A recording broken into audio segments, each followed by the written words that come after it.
Question. All right, so I'm going to rephrase it.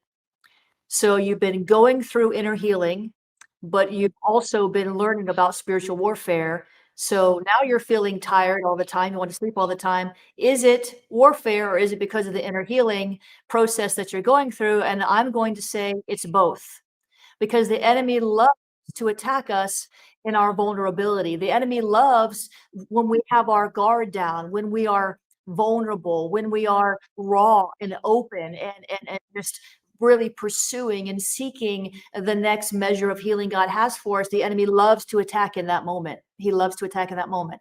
The other side of it is because you're studying spiritual warfare, many times what happens is the enemy will test you on your knowledge.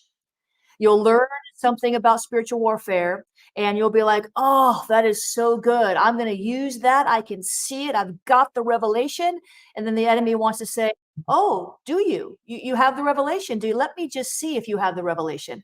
And so that doesn't mean that we shouldn't go through inner healing. And it doesn't mean that we shouldn't do warfare, because if we don't get what's in us out of us, then we have wide open doors to attack. And sooner or later, the enemy is going to use what's in us, right, to bring harm to us.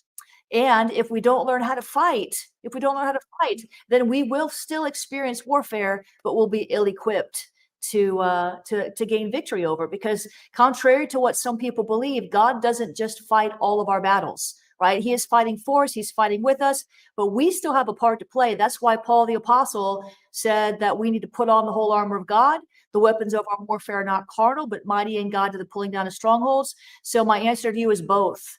And so you might do well to focus on one or the other at the time. But then again, you might do well to focus on both at the time, so that when you're being attacked, because you're open, you can learn how to fight back. But it's also